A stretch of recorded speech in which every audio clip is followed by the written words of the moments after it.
Hello, I'm Carl Blair. This is 0805, the Stuff File program with Peter Anthony Holder, and it comes to you right now.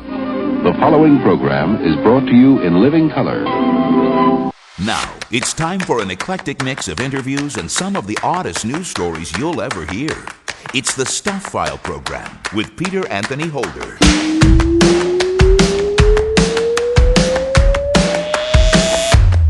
Hey there, hi there, ho there! Peter Anthony Holder here with you, and yes, this is indeed another edition of the Stuff File program, number 0805. And coming up on this edition of the Stuff File program, you'll meet David Samuels, who's the co-founder and editor of the newspaper County Highway. He talks about conspiracy theories. He says that America was actually created based on a conspiracy theory. The conspiracy theory was that King George III was engaged in a dark plot against the liberties of North American colonists, and that in turn, that plot to deprive the colonists of their liberties as Englishmen was only the precursor to a much more general plot to deprive all Englishmen of their liberties and fasten a kind of royal dictatorship on England. Now, none of that was true. Science writer Andrew Fazekas, the night sky guy, talks about some of the things that we can look forward to in space in 2025. I think definitely in terms of space exploration, the big ones are going to deal with the moon. There's going to be a whole flotilla of private missions going to the moon throughout this year, both actually private and nations, like China is going to be ramping up. We'll see India, Japan in the mix as well, United Arab Emirates. A lot of different nations are going to be going there, private entities. We just saw actually SpaceX also had a success by launching 2 lunar landers. And there's lots and lots of Stuff File news, dad joke theater, morning shower thoughts, and of course, an idiot of the day.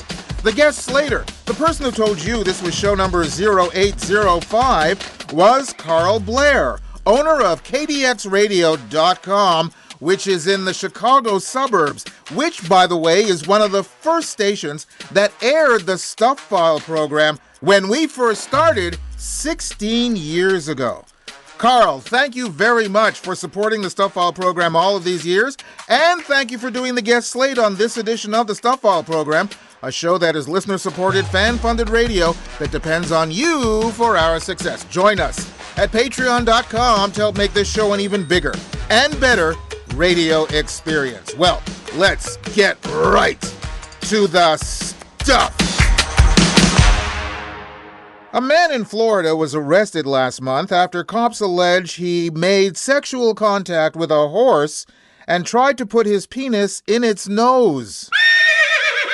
53-year-old Donald Calloway was arrested on December 26th in Lake Wales, Florida. Police say they received a call about alleged sexual activities involving an animal.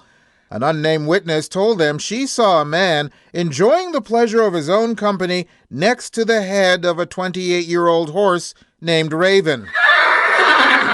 This witness also alleged that the man was tapping his member against the horse's nose and claims he attempted to insert it into the nostril. The witness also said Calloway continued to pleasure himself while touching the horse. Touching the horse where? Anyway, cops said they received a video from the witness which shows exactly what she described to them. Police then confronted Calloway, and they say Calloway called the decision dumb, adding, "I haven't had any sex in probably 2 months, and maybe it was just a sexually frustrated moment." Calloway was then arrested and booked on 1 count of sexual contact with animals. Meanwhile, I'm sure the horse is wondering why Calloway never calls or writes. Victoria State Police in Australia released a video on January the 9th in an effort to identify 2 would-be arsonists who bungled their crime.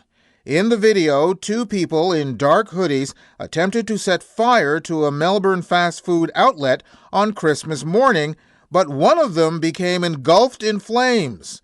The footage shows the person removing their fiery trousers and running away bare-cheeked. The other person was seemingly unharmed. Well, everybody in Victoria State should be on the lookout for someone who can't sit down. Brigantine, New Jersey police were called to a home on the Jersey Shore on January the 13th after a neighbor found a toddler wandering around outdoors. The neighbor recognized the child and returned them to their home, where she found 35-year-old babysitter Jenna Davidson passed out on the floor. First responders took Davidson to the hospital, where it turned out that she had consumed a significant amount of the homeowner's alcohol to the point where she became unconscious and unresponsive. She was charged with endangering the welfare of a child. By the way, Davidson was hired by the parent through Nanny Lane, a popular website used to find local babysitters. In her Nanny Lane profile, she described herself as a graduate with a degree in elementary education from Penn State. She wrote, "I am a kindergarten teacher and I am currently going back to school to be a nurse. I have worked in childcare settings since I was 15 years old and I love kids." The profile said her hourly rate was $18 and that she was available for both full-time and live-in babysitting responsibilities. Jenna, you had one job. Just one job. And in fact, that one job is in the title of the job. Babysitter. You, Jenna, have failed miserably. San Mateo, California police arrested a Kentucky man early on the morning of January the 12th for a suspected hit-and-run incident.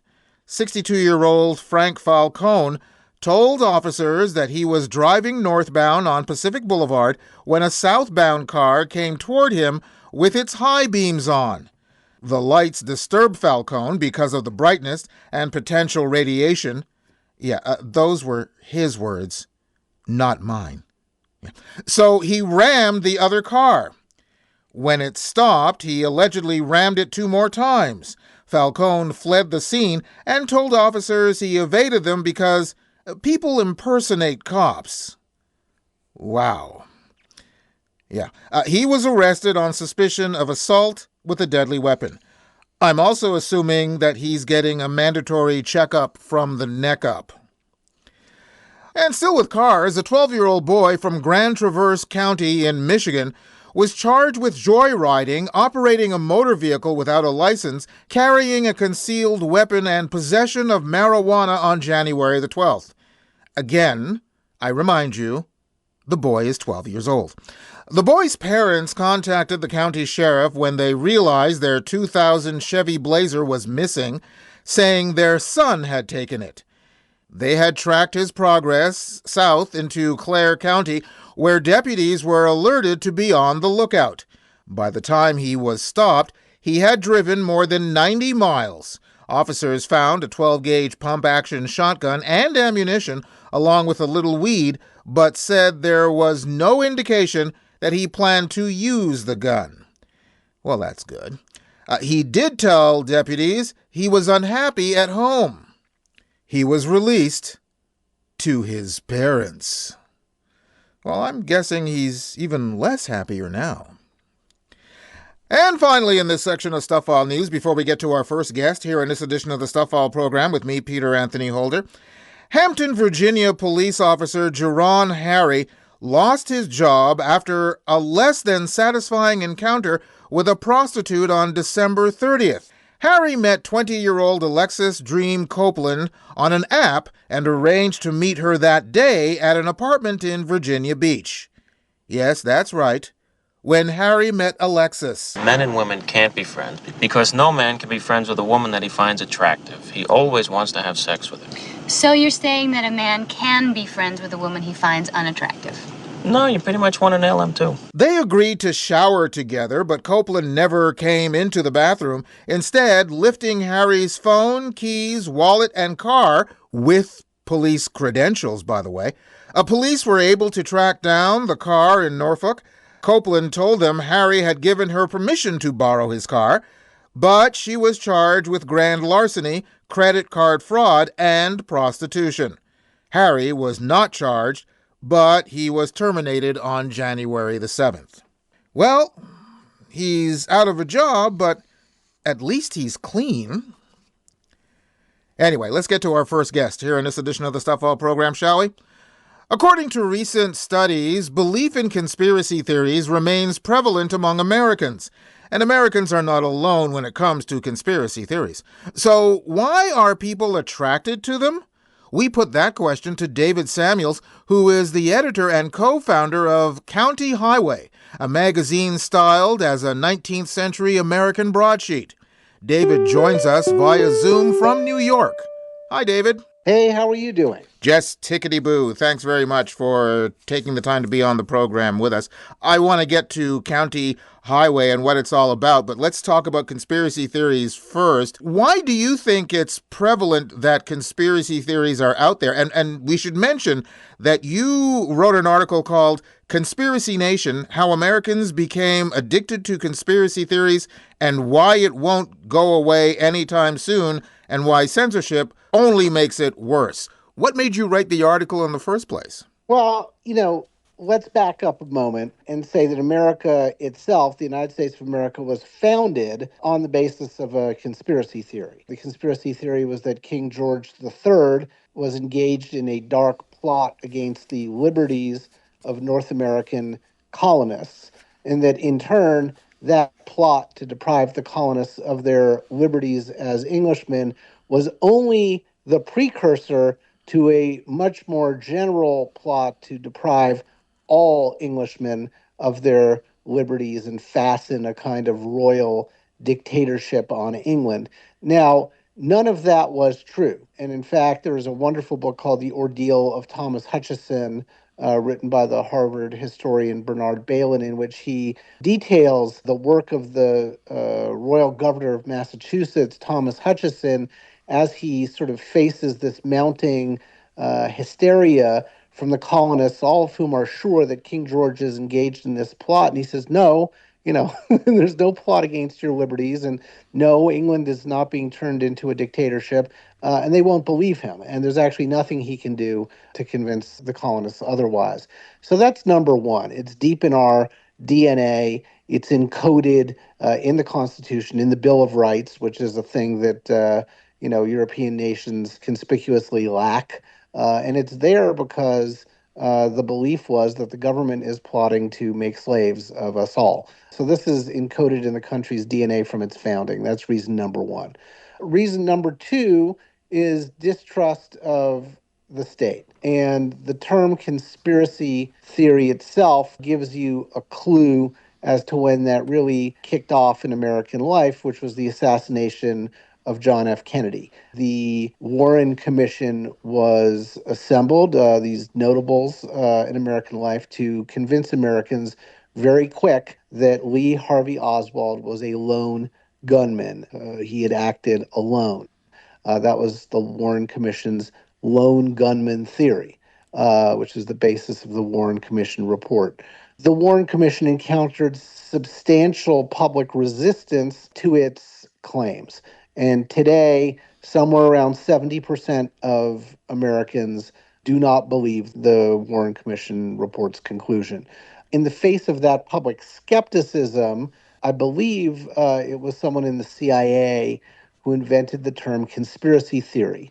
Now, on the surface, it was just an equivalence. There was the lone gunman theory, he acted alone, and the conspiracy theory, which meant that he acted with others. However, the term conspiracy was very cunningly chosen to make the people who believed in that theory seem nuts. And that's where the modern term conspiracy theory comes from. Okay, well, let's deal on the, you just mentioned the Warren Commission. You said 70% of people do not believe the Warren Commission. Is that correct? Correct. As of now, I think as of 2023, the last time I saw a poll, I think it was 71% believe that it is likely or highly likely that Lee Harvey Oswald did not act alone. So a vast majority of Americans think the Warren Commission was a lie, right? Is that a What there was. number? Is that a number that has been constant, or has it been growing? Has it It's a number changed? that's a great question. The answer is that it's been growing, and part of the reason it's been growing is the third reason, which is the collapse of the mainstream press in America due to the coming of the internet and social media, and then the use of what remained of the mainstream press as a sort of government propaganda apparatus, and the censoring of social media. And the sort of overt attempts at censorship, which we've not really seen in this country since World War II, really put the final nail in the coffin of the credibility of the mainstream press. People looked at the mainstream press as a organ of government propaganda, which it became, and as something that was being censored by the government. And they looked at the government as a thing that they distrust. And so the combination of that historical propensity to believe in conspiracy theories, the increasing lack of faith in the federal government, and the collapse of 20th century media structures have all brought about a state of affairs in which conspiracy theory is simply the way people communicate what they think happened, because they don't believe that they can know from, formerly reliable sources what actually did happen. And you've seen conspiracy theory after conspiracy theory, so called, turn out to be true, which is a direct result of government censorship of the press, is that you discredit the press, right? If the press prints what they tell you instead of prints the truth, then they're going to be shown to be lying, at which point people think they're lying no matter what they say, right? And that's why it's not going away anytime soon. Is part of the growth of conspiracy theory, since you mentioned the media and the press, is it the fact that in some situations, certain things we find as a culture hard to believe? We witnessed the shooting of JFK. Then there was the Zapruder film. We witnessed man going to the moon. We witnessed 9/11.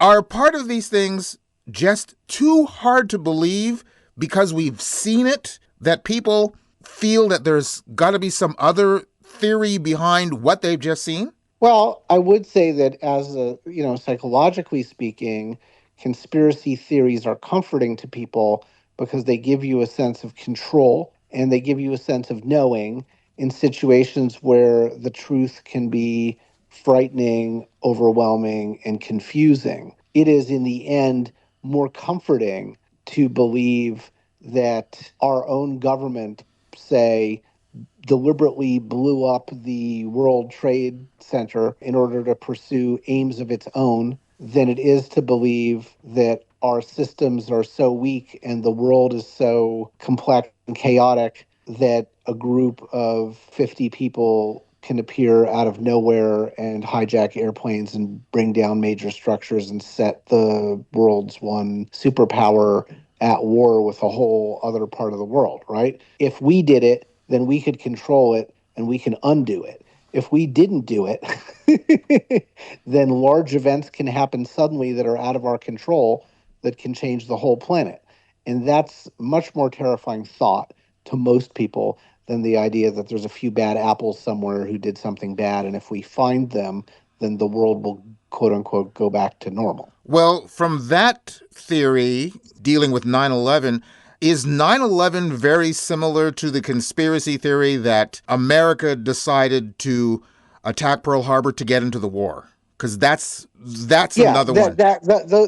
Right. And that's a good example of a old conspiracy theory echoing in a new conspiracy theory, right? Which you see a lot. Conspiracy theories are sort of self-justifying, right? Anti-Semitism is a conspiracy theory. It's what makes it different than other forms of racism or prejudice, right? The normal form that racism or prejudice will take is, I don't like these people because they smell weird, they are inferior, they are this or that, they're somehow lower than me. That's what we associate prejudice or racism with. Anti-Semitism is something very different in that it's a conspiracy theory. It says a group of these super capable yet evil people are controlling the world and secretly rule Washington behind everyone else's back, that's not racism in a conventional sense. It's not prejudice in a conventional sense. It's a conspiracy theory, and it's a very old one. It goes back, obviously, to the roots of Christianity itself, or of what I'd say are non-theologically approved versions of Christianity, in which the Jews killed the Son of God, right? Imagine a people that was so powerful and so evil that they do such a thing. Well, then they could also have the power to do anything else, right? So that's probably the oldest conspiracy theory in the West, and it's at the heart of Western culture in a lot of ways. But then there's the question of, how do you tell the difference, right? How do you know if something is a conspiracy theory or not, right? When so many conspiracy theories, so-called, turn out to be true, such as the lab leak, right? At this point, it's pretty sure that COVID was a man-made or man-altered virus that escaped from a lab in Wuhan, China, which is a thing that the US government denied and censored for years. But now I think everybody who knows much about that history agrees that that's by far the most likely hypothesis about where COVID came from.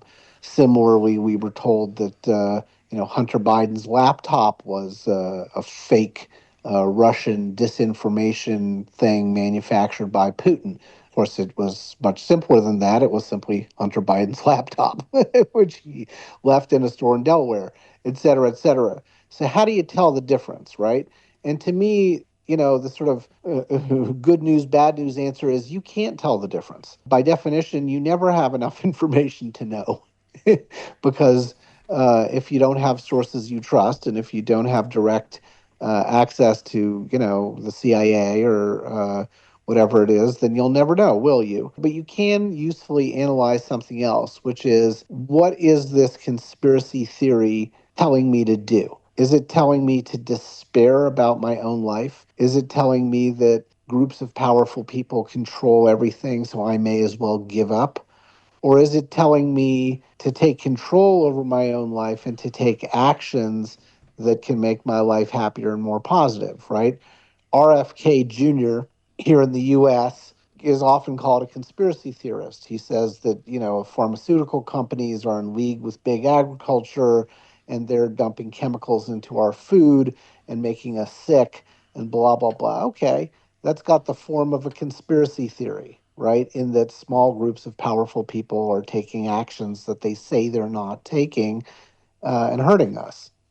But if you listen to him, it's very clear that what he wants you to do is get healthier, eat better foods, don't eat chemical processed crap, exercise more, right? So is that a conspiracy theory? You could say it is, but the end result is you should get healthier and make healthier choices with what you eat and how you live.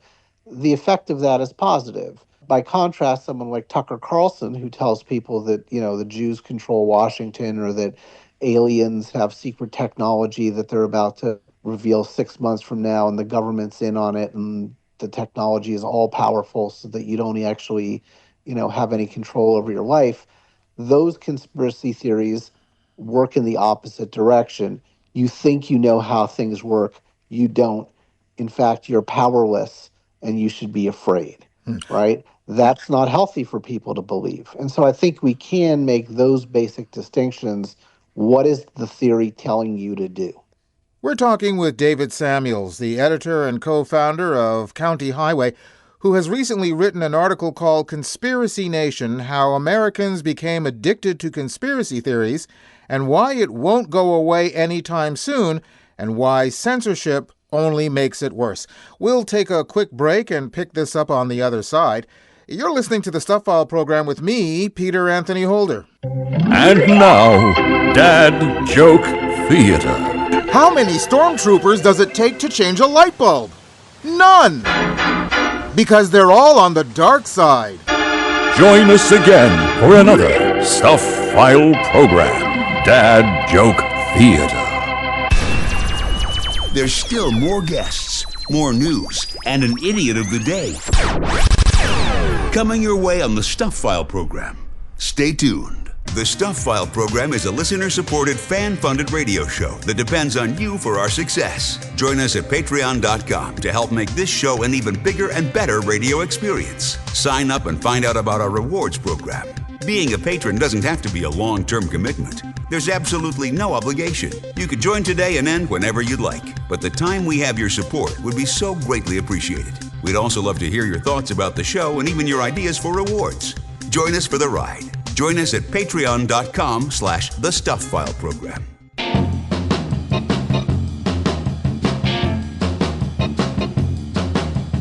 Available on Amazon Music, iHeartRadio, Spotify, and just about every other way you stream audio. This is the Stuff File program with Peter Anthony Holder. It's radio that's everywhere you want to be, and some places you don't. And still to come on the program, we'll have our first visit of the year with Andrew Fazekas, the Night Sky Guy. And of course, we have an idiot of the day coming your way a little later on. But right now, let's continue our chat with David Samuels, who is the editor and co-founder of County Highway, as we talk conspiracy theories. And David, what in your estimation does today's media do that, to a certain degree, perpetuates this situation? And I'll give you one example. You mentioned anti-Semitism. The idea that people could march in Charleston and that gets blanketed all over the world, does that hurt or does that help? I think it hurts, but I don't think there's anything one can do about it. I think the idea of censoring what people see and read and hear has an even worse effect. And we just know that historically. And in fact, I think that the dance of the federal government and mainstream media outlets with censorship and with trying to control information for the good of the public had a disastrous effect in that it cratered the credibility of these institutions that we otherwise need, right? It's the boy who cried wolf problem. There's a time when you need people to believe what they read and what they hear, and it's not like they won't. Once institutions lose credibility, people say, well, I know that's fake. Why should I believe it? And it doesn't help to say, oh, well, because this time we're telling you the truth. So we talked about media. Is social media a problem as well? It's just the world that we live in. It's is it a megaphone for conspiracy theories? Sure it is. But it's not like we didn't, again, in the 18th century, the entire continent of North America was ablaze with the plot of King George against our liberties, and that wasn't the fault of social media because they didn't have social media. The equivalent then was cheap pamphlets that were printed on, hand presses. So, technology always carries with it the possibility that the person with the technology turns out to be Hitler. And then everybody can hear Hitler and his ideas are bad. But the way you combat that is, A, you make sure other ideas are heard, and B, you provide people with the skills that they need to analyze the information that's coming at them, because in the end, they're the ones that process and either reject or accept ideas as plausible. And that's where the idea of, look, if you've read accounts of the first movies, right, when they'd show a picture on screen of a train coming down a track, the whole audience would scream and duck in their seats because they hadn't learned yet to distinguish between what was on the screen and real life. Their bodies reacted as though there was a real train coming down the tracks, even though they knew better. Right? They'd bought a ticket. They were sitting in a seat. There was no actual train that was coming right at them, but they felt like there was. And social media is like that too. I think that we're the first generation that's exposed to a new technology is still operating with, the old technologies in mind, and so the new thing seems hyper real in that moment. 5, 10 years later, it doesn't seem that way anymore, right? Um, uh, my kids, it's hard to get them interested in TV, right? When I was a kid, everybody watched TV all the time. It was fascinating.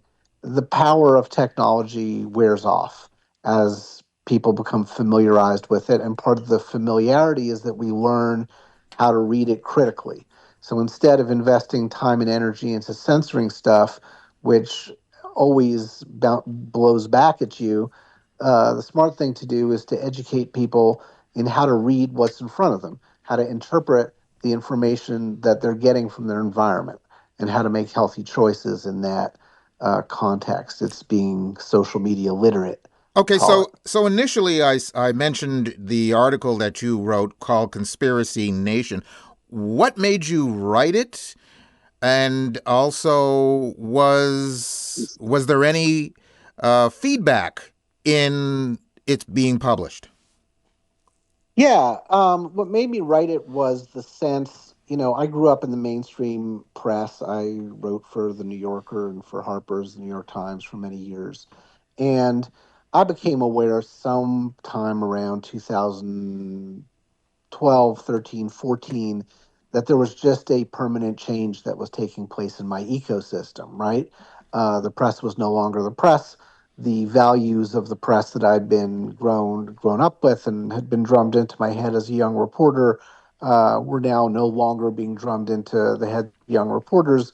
The purpose of the institution had changed. The reach of the institution had changed. It was, in fact, becoming a different institution in the context of a new communications system, which was digital.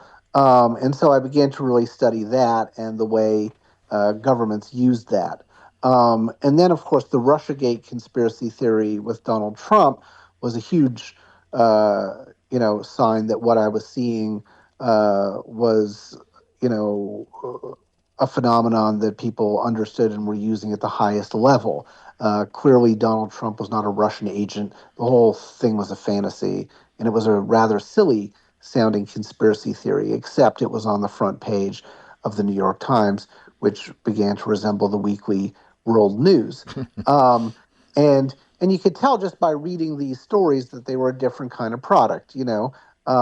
One of the things that we were always told was you couldn't print something unless you had three sources. Sources had to be willing to go on the record. You had to have opposing point of view represented. It was the way a news story was structured. You began to see all those safeguards first being loosened, then this being stripped out entirely. Then the language of the story would change. Liar, Donald Trump, and you'd be like, hey, that's a decision for the reader to make. You can present them with the information to reach that conclusion, uh, but you can't just start off the thing calling people names, not give them a chance to respond. Your sources are one person, they're anonymous.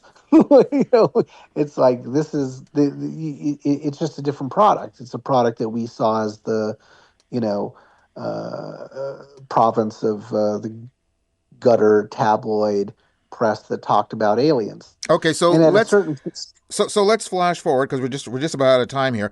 yeah Uh, this all leads, I'm assuming, to because you tell your story as to where you were and what you've done up until now.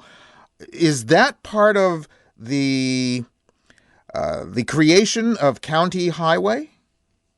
Yeah, County Highway started during COVID, and I just looked around and I said, God, wouldn't it be nice to have a physical newspaper I could just sit with in the afternoon on a Sunday, have a cup of coffee, read it. The words wouldn't change. I wouldn't be lied to. The articles would be funny. They'd be smart. People would have actually gone somewhere and seen something. And it doesn't exist anymore. And isn't that sad? And at a certain point, I said, instead of bitching about the fact that this doesn't exist. Let's start it and see if other people want that too. And luckily, it turned out that they do.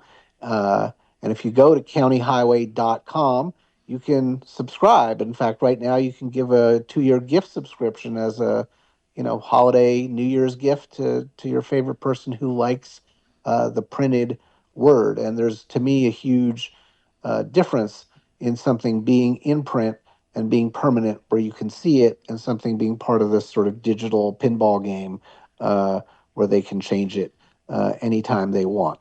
And where this new set of rules has gotten rid of the idea of, at least the effort to define objective truth. How long has County Highway been around, and is it doing as well or better than you thought it would be when you first created it? Yep. Well, we just put out our 10th issue, so we're getting to be 2 years old. We're about a year and 2/3 old. We put out 6 issues a year. So issue 10 just put to bed. And we've got, about 13,000 paying yearly subscribers, and we sell another 8,000 copies or so, 9,000 copies on the newsstand. So circulation-wise, that's, where we hope to be maybe, 6 or 7 years in, and we got there within a year and a half. So, we're self-supporting, and we're happy and looking forward to another good year as people look towards the printed word and a printed paper again in the hopes of, being able to trust what they read. Well, congratulations on County Highway, and thank you very much for talking to us about an article that you wrote in County Highway, and that is the issue of conspiracy theories. Thank you very much for taking the time to be on the program with us, sir. Wonderful. Thank you so much. David Samuels, the editor and co-founder of County Highway. You can go to our website at thestufffile.com to the page for this show, which is show number 0805, and you'll find the link to their site. You're listening to the Stuff File program with me, Peter Anthony Holder. Giving you something to think about. This is Morning Shower Thoughts. I wonder if searching for a new laptop online is basically forcing your current computer to dig its own grave. Morning Shower Thoughts from the Stuff File program. Got something for the mailbag? Drop Peter a line. He'd love to hear from you. Send your email to mailbag@thestufffile.com. And remember, stuff is spelled S-T-U-P-H. That's mailbag@thestufffile.com. Or catch up with him on Twitter or Facebook. There's more Stuff File coming your way in just a few moments. Hey, how would you like to become a patron of the Stuff File program? It's easy to do. By going to patreon.com and becoming a patron, you help to make this show an even bigger and better radio experience. And if you become a regular patron, as a Patreon reward, I'll share with you an electronic version of my book, Great Conversations, my interviews with 2 men on the moon and a galaxy of stars. You've heard me say on many occasions about the myriad of celebrities I've had the chance to talk to that are contained in my book, which is published by Bear Manor Media. You've also heard me mention that some of the celebrities in my book, and many others, can be heard on our page at patreon.com. If you've been on the fence about joining Patreon, let me try to pull you over to our side. Join Patreon and claim your copy of Great Conversations, my interviews with 2 men on the moon and a galaxy of stars. Sign up at patreon.com/The Stuff File program. Latitude 47 degrees 14 minutes north. Longitude 84 degrees 39 minutes west. Location Montreal, Canada. This is the Stuff File program with Peter Anthony Holder.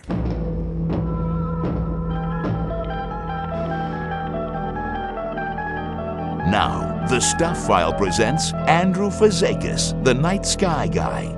It's radio that's out of this world. Andrew Fazekas, the Night Sky Guy, is a member of the Royal Astronomical Society of Canada and the author of National Geographic's Backyard Guide to the Night Sky, and also National Geographic's Stargazer's Atlas, the Ultimate Guide to the Night Sky. And Andrew, first of all, belated Happy New Year, and also, what items are we going to look for on the calendar for 2025? And also, before we get to that, we got to talk about SpaceX and their recent disaster. So let's get to that first. And again, belated Happy New Year. Yeah, same to you and all the listeners. What a way What a blast to wait begin the year, Yeah. literally, for SpaceX. What we're talking about, of course, is the 7th test flight of the giant mega ship Starship rocket system that SpaceX is building. It's the world's largest rocket, even dwarfs the old Saturn V from the Apollo era. This was the 7th test flight that occurred, and, it was on its way into space. It actually reached space. And in the interim, in those first 8 minutes, the super heavy booster, the booster rocket that actually lifts the Starship portion, the second stage, to orbit, that basic bottom stage was able to perfectly, just amazing way, land back on the launching pad and was caught basically in midair by these two giant mechanical arms called Mechazilla, or I guess the chopstick style of catching it. It was really impressive. This was only the second time this worked out for SpaceX ever attempted. It worked very, very well. However, the main ship, the Starship section of the mission, just upon reaching orbit at 8.5-minute point, they lost telemetry. And at first they weren't sure exactly what was going on, but very soon they announced, a few minutes later, within losing that contact with Starship, they announced that they had lost the ship. And what was very interesting is that not too long later on social media, there were posts of videos showing clearly the demise of Starship in a number of pieces. It was just fragmented. It just literally exploded. Later on, a few hours after the mission concluded, even Elon Musk chimed in on X that there was a fuel leak probably on board, and that's what caused the explosion of the Starship. Besides all of the social media that you already mentioned, one of the things that has got to be pretty jarring for people is the fact that a lot of commercial airliners saw this. Could you imagine sitting on your flight, not necessarily the pilot, but just the passengers, and looking out the window and seeing stuff raining down from space? Well, this is just it. It's a bit alarming, too. And I'm wondering what the FAA is going to have to say about this, what kind of investigation they're going to open up, and what impact this will have on future SpaceX test flights. Because, this broke up over the Caribbean. Specifically, there were a lot of footage from folks in the Turks and Caicos Islands. Right above there, it was happening. You can even see the palm trees, swaying in the video footage in the foreground. There was footage from cruise ships in the area. It was just incredible. I mean, it's really worth looking at, and it's quite disturbing to see these. It looked like a meteor shower, really, raining down. I'm wondering, are there going to be any consequences for this? Will it slow down the cadence of future test flights for SpaceX? I don't know. And we have to keep in mind, Peter, is that SpaceX is already under the gun with NASA in terms of timeline of getting this Starship ready to use in the Artemis missions, because NASA has pegged this Starship as being the landing vehicle on Artemis 3 mission, which is going to be the first mission to land on the moon, as part of this program with humans on there. And so NASA is really looking at 2027, early 2027 for that landing right now. They were requiring, I've been hearing of upwards of 100 test flights, uncrewed test flights of Starship that NASA is requiring SpaceX to complete before they put their astronauts on board. And here we are, we're just talking about the 7th test flight. How are they going to accomplish 90 some odd flights in the next 2 years? Yeah, that's going to be interesting indeed. Well, you talk about 2027. Since we have a new year, let's talk about 2025. What are the things in astronomy and space exploration that you're looking forward to? What are some of the highlights we can look forward to in 2025? Well, I think definitely in terms of space exploration, the big ones are going to deal with the moon. There's going to be a whole flotilla of private missions going to the moon throughout this year, both actually private and nations like like China is going to be ramping up. We'll see India, Japan in the mix as well, United Arab Emirates. A lot of different nations are going to be going there. Private entities. We just saw actually SpaceX also had a success by launching two lunar landers, one from a small company called Firefly Aerospace based in Texas. Their first effort of landing a small little contraption onto the moon, and also joining it on the same rocket launch was a Japanese lunar lander as well. Both will take about a month and a half until mid-February approximately for them to reach the moon.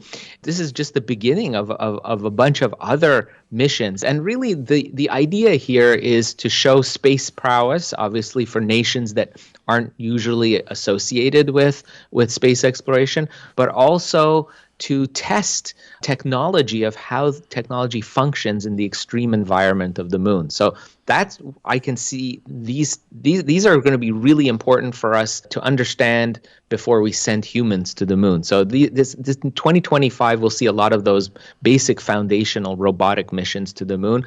I'm also seeing exploration in the summer. This summer, later around July, August, we'll have a flyby of an asteroid by a mission called Lucy that NASA has launched. That's going to be really interesting. A near-Earth asteroid being explored in this case. These are, of course, a category of asteroids that are really important for us because they cross Earth's orbit regularly, and so they do have they do pose a potential hazard for us. And so it behooves us to really understand what these objects are made of, and so that we know how to mitigate any potential oncoming impact from these. In 2025, do we still have to worry about Bennu? We're keeping an eye on Bennu, that's for sure. Thank you. But I mean, and I think it's in that vein of understanding these near-Earth asteroids. It's really important. We take advantage of any opportunity that we have to study them. This particular asteroid, near-Earth asteroid that they'll be approaching this year is one of these, and we were talking about probably 10,000, a population of 10,000 of these type of asteroids. Many of them are only a few meters across, but some of them are hundreds of meters in size, a size of a skyscraper. So yeah, I mean, if they would impact, they would cause, significant localized damage. So yeah, we need to keep an eye on those. So those are some really cool things in space exploration, but also for skywatchers as well. Particularly really interesting is on March 14th is going to be a total lunar eclipse that'll be visible throughout the Americas, in Europe and North Africa as well. And this is, of course, when the moon tucks itself into the shadow of the Earth and it turns blood red. So hence that popular name of the blood moon that we hear so much about. So that's on March 14th, and you don't need telescopes or binoculars. It's something you just go outside at night and you watch. The whole event takes about 3 hours to unfold. And then just 2 weeks later, on March 29th, there'll be a beautiful partial solar eclipse. And for folks across Europe and northeastern North America, they'll see in the morning hours a crescent sunrise, particularly really neat on the east coast of North America. The sun will literally rise as a crescent in the early morning. It will be very visually impressive. Of course, we're still waiting this year. Anytime, one of the big events will be the exploding star in the constellation Corona Borealis. We talked a lot about this during 2024, but it just hasn't happened yet. So scientists kind of agree that 2025 should be the year that it explodes. It's basically a small star that explodes regularly every 80 years. So it's literally a once-in-a-lifetime event. And when it does explode, this star that is normally invisible to the human eye because it's way too faint, you need a telescope to spot it right now, when it explodes, it will become one of the brighter stars in the sky for about 2 to 3 days, easily visible with the naked eye. And that could literally happen at any time. And I would think that will probably be one of the most impressive events in many years once we see that. Excellent. as usual is the case, we have just scratched the surface on what we want to talk about. So can we go over to Patreon and discuss more, including some of the things that SpaceX can look forward to, the idea that both they and Blue Origin have been tagged to build NASA's moon rovers, and also the problem child that has become the ISS and how to handle its eventual demise. We can discuss that ad nauseum on Patreon. Are you willing? Yeah, let's do it. Okay, then. Clear skies. Andrew Fazekas, the Night Sky Guy. You can go to our website at thestuffile.com to the page for this show, which is show number 0805, and you'll find links to Andrew's site to get your own personal autographed copy of his books. And Patreon subscribers, you can hear more of Andrew as a Patreon reward extra, where we'll discuss how to bring down the International Space Station safely, a new use for the Mars Ingenuity helicopter as a weather station, and more. Just go to our Patreon page, and if you're not already a member, become one of the select patrons of the show.